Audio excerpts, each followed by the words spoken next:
เจ้าหน่อยแม่สบายดีเนาะมื้อนี้เราจะไปเที่ยวมาเที่ยวแดนสวรรค์เนาะเดี๋ยวนี้มานำโอนาใหญ่มานำโอนาใหญ่มาเปิดหูเปิดตาด้วยพี่น้องวันนี้วันอาทิตย์ก็เลยว่าเป็นครั้งแรกเราที่มาเบิ่งแดนสวรรค์บรรยากาศดีได้เก็บไปเบิ่งกันเลยทางเส้นทางแดนสวรรค์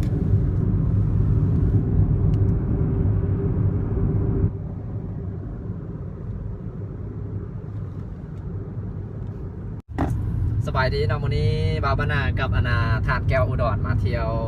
แดนสวรรค์เนาะเดี๋ยวนี้กำลังจะเข้าไปในแดนสวรรค์เกี่ยงไปเบิ่งภายในแดนสวรรค์เป็นอะไรที่เป็นครั้งแรกที่เราจะเข้าไปเบิ่งเนาะไปเบิ่งกันเลย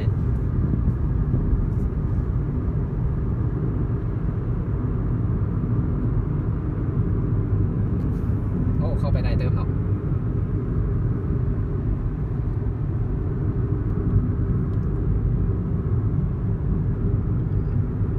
ไทยกันน้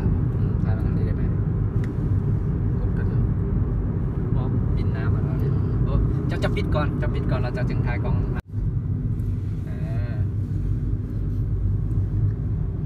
เฮ็ดท้ายแน่นอนแล้วก็ไปตัดต่อบ่ แน่ถ่ายเดี๋ยวน้อยเส้นทางเลยแหละอยู่ตาถ่ายนะงามดี งามลายเส้นทางงามลาย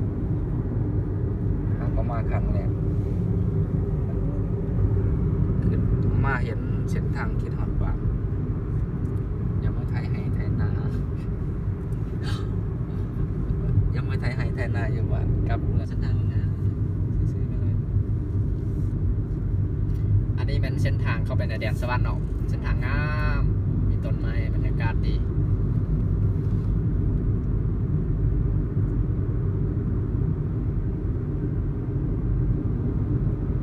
ยังอีกจักกิโลเมตรนี่เนาะ แน่ใจไม่ถึงกิโลเมตรทางนี้นะ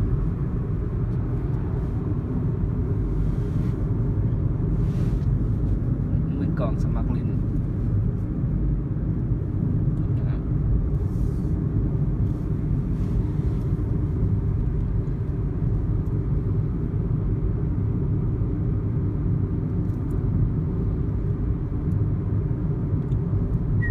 1 นาทีเนาะไปไกล3 นาทีนะ3 นาทีเราบินมันยาว เอา1 นาทีก็ได้เป็นสกิป แล้วเราจะไปตัดต่อ ขึ้นภูเลยนะมันนี่นะขึ้นภูขึ้นภูงามธรรมชาติงามลายเด้อ ทางงามลายบาทคนอยู่ต่างประเทศเลย ทางเนียนดีมากหลายทางกว้างทางใหญ่ทางเนียนทางงามบ่มีรูปบ่มีขุมนามาเที่ยวอีนี้สมชื่อว่าแดนสวรรค์เนาะโค้งอันตรายคอยในใดโค้งอันตราย ถ้าขี่ไปในพุ่งนะ โค้งอันตราย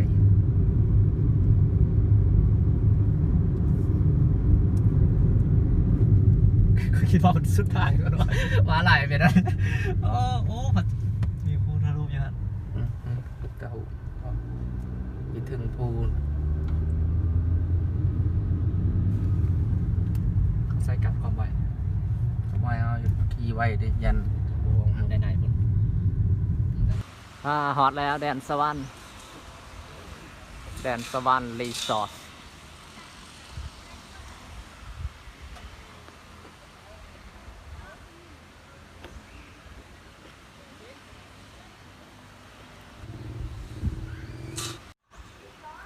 ฮอตแล้วเด้อแดนสวรรค์นะกำลังย่างขึ้นไป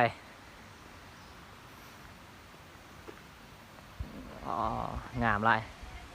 มีรถท่องเที่ยวบางภูผาป่าไม้ธรรมชาติงามไร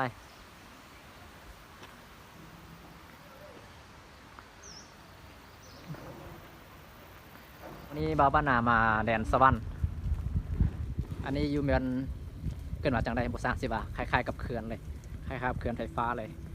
ทะเลลาวเลยนะนี่งามไร ลักๆจะต่อหูจะเอง สบายดีเนาะมื้อนี้บาวบานาอยู่แดนสวรรค์เนาะมื้อนี้ได้มาฮอดแดนสวรรค์ถือว่าเป็นบุญเนาะได้มีโอกาสมาแต่จริงแล้วได้มากับทีมงานได้นึงนี่แหละแต่เฮา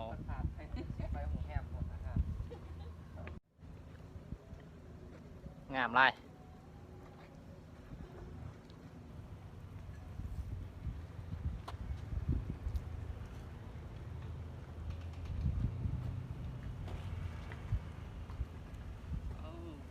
วันนี้บ่าวบ้านนาได้มาเที่ยวแดนสวรรค์บางนี้ทุกจุดเลย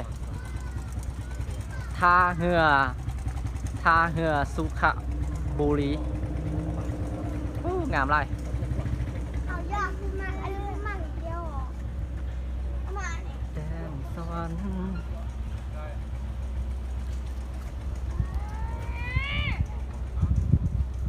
ทะเลลาว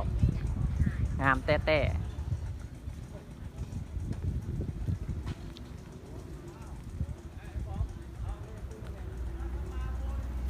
ป่านอยู่ต่างประเทศเลย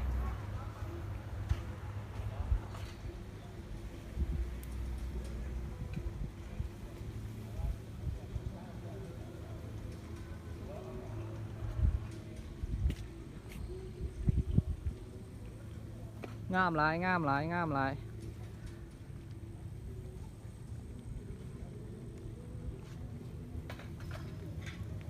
ท่าเรือสุขบุรี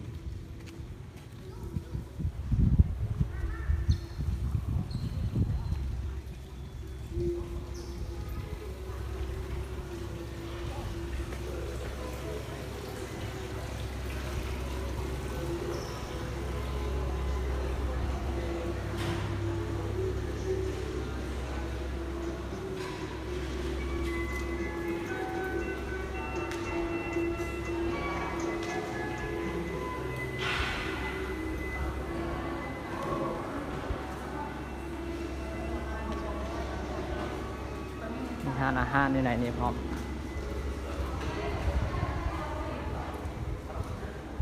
น้องแก่การพักผ่อนสปิว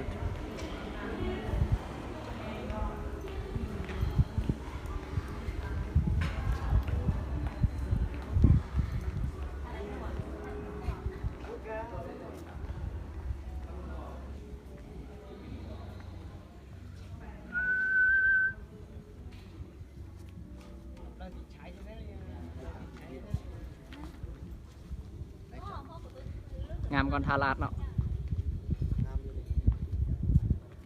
งามก่อนทาราด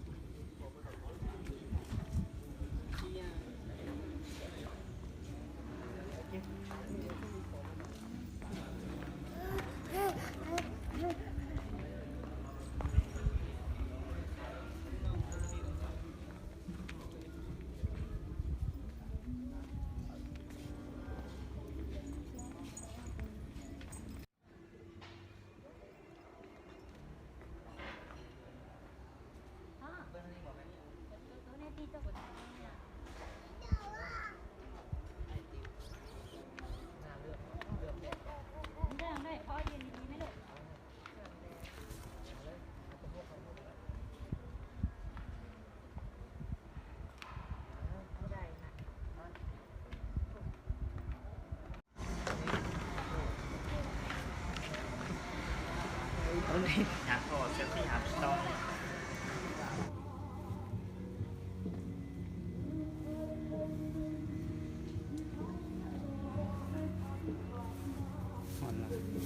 ถ่ายวิดีโอไว้ช่วยเดี๋ยวเขาจะไปตัดต่อยาวๆ